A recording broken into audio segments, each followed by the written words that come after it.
autres, nous insistons et nous en appelons vraiment de tous nos voeux à la mise en place du Conseil économique et social en RDC ou de la RDC. Vous savez, ce n'est pas nouveau, hein?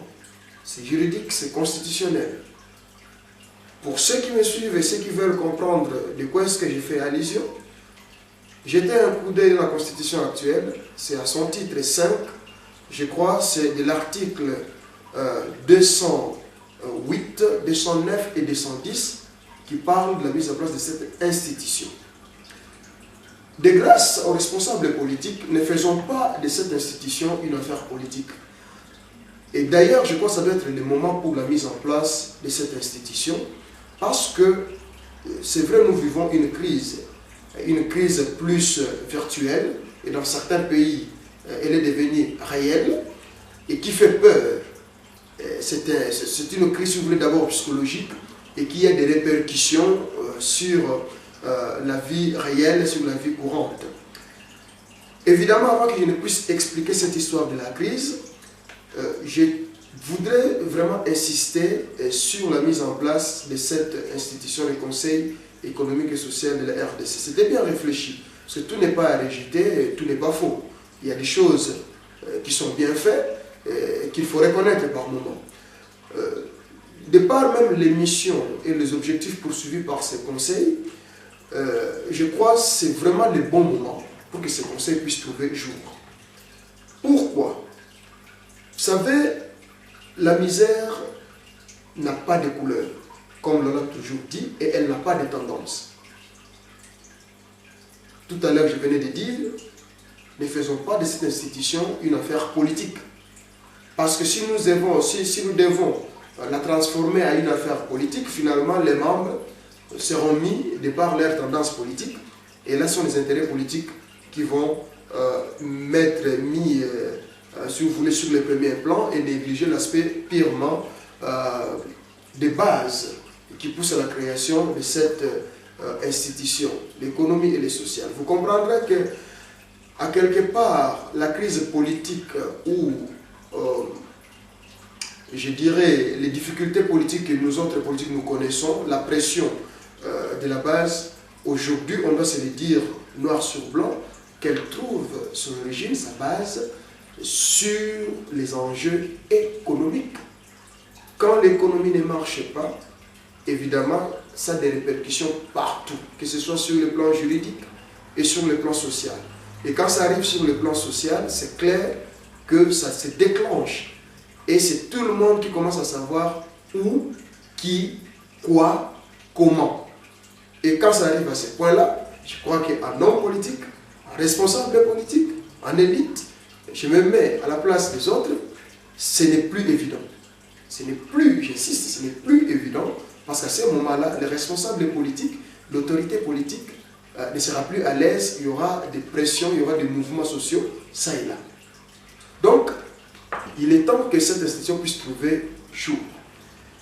En ce temps de crise, je vous parle maintenant de cette crise. Je disais tout à l'heure que c'est une crise virtuelle. Et vous m'excuserez en ma qualité d'économiste aussi, en utilisant ma formation ou mon étiquette d'économiste, je me poserai la question où je suis encore en train de réfléchir, si je ne suis pas sur la bonne voie, que les grands puissent me le dire, mais je suis en train de me poser la grande question, devrions-nous continuer toujours à utiliser la bourse comme unité de mesure de la marche ou des transactions financières à travers le monde? Parce qu'en fait, tout ce que nous vivons aujourd'hui comme crise, si vous voulez, l'unité de mesure qu'on utilise, l'élément indicateur qu'on utilise, c'est la bourse. Tout simplement parce que la transaction ou les transactions au niveau de la bourse chutent et baissent. Mais si je rentre comme tout citoyen, comme tout monsieur, je me dis qu'à quelque part, il y a l'argent, les billets de banque qui ont été imprimés au travers du monde. Peu importe, ça peut être les dollars, francs congolais, euros, francs suisses, tout ce que nous connaissons, francs CFA, mais ces billets ne sont pas avalés. Ces billets n'ont pas disparu. Ces billets ne sont pas détruits.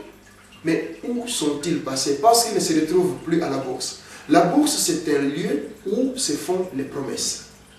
Il n'y a même pas l'argent qui transite par la bourse. Mais c'est un lieu de promesses où on contrôle des promesses, des transactions financières, des promesses d'achat, de vente, et ça permet de mesurer, bien sûr.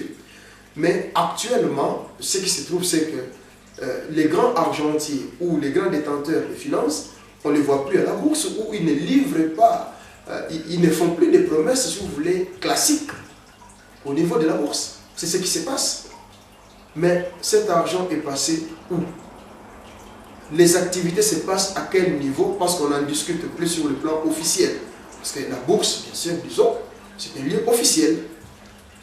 Et nous, on a trouvé une réponse. On s'est dit clairement que cet argent, maintenant, il est devenu sale.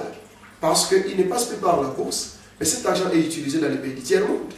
Cet argent est utilisé évidemment pour financer les troubles, les guerres, les rébellions qu'on trouve dans les pays du tiers-monde. Et vous remarquerez que ces rébellions, ces troubles, ne se passent que dans les pays où il y a quand même des sous-sols, c'est-à-dire des richesses, où il y a des minéraux. Les minéraux très importants que les grands utilisent, évidemment, pour comment est-ce qu'on dit, pour fructifier leurs usines, leurs productions et leurs affaires. Maintenant, face à cette situation, nous tiers-monde, quelle doit être notre attitude? Vous savez, ça a commencé par les délocalisations. Les Occidentaux ont commencé par délocaliser, chercher des endroits où la main-d'œuvre est bon marché, l'endroit où, je venais de parler tout à l'heure des artistes, donc, bref, comme tout esprit d'un entrepreneur ou d'un homo economicus, c'est de chercher à minimiser les coûts et maximiser les recettes. C'est clair. Alors, il est clair que sur les grandes places, parce que nous sommes tiers-monde, et vous comprendrez pourquoi est-ce qu'on nous traite de tiers-monde. Parce qu'il y avait deux blocs. Je ne vais plus revenir à cette triste histoire.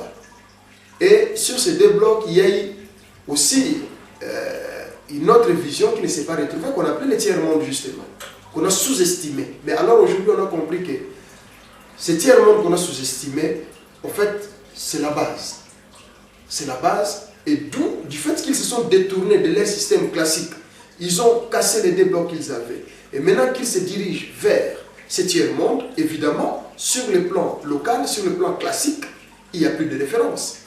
Ça se passe maintenant comme des fraudes, comme une certaine évasion. Ça, c'est au niveau occidental, si vous voulez. Mais maintenant, en réalité, moi, je suis convaincu que toutes ces transactions se passent dans les pays du tiers-monde. Et quand ça se passe dans les pays du tiers-monde, je crois qu'il est temps aussi pour le tiers-monde de pouvoir se prononcer maintenant. Là, on parle de la refondation du capitalisme. Évidemment, disons aujourd'hui, l'économie se base en grande partie sur le capitalisme. C'est le moment où le tiers-monde doit s'élever. Et à ce qui concerne l'Afrique, je salue d'ailleurs pour la première fois d'une manière officielle l'élection ou le choix du colonel Mohamed Kadhafi à la tête de l'Union africaine, parce que c'est un des pères de ceux-là qui défendent vraiment cette vision, si vous voulez, de l'Afrique. Mais peu importe, retournons sur la matière. Donc, je dis que la crise que vit l'Occident, en fait, devrait bénéficier aux pays du tiers-monde, et en particulier, dans cette interview, je parle du Congo.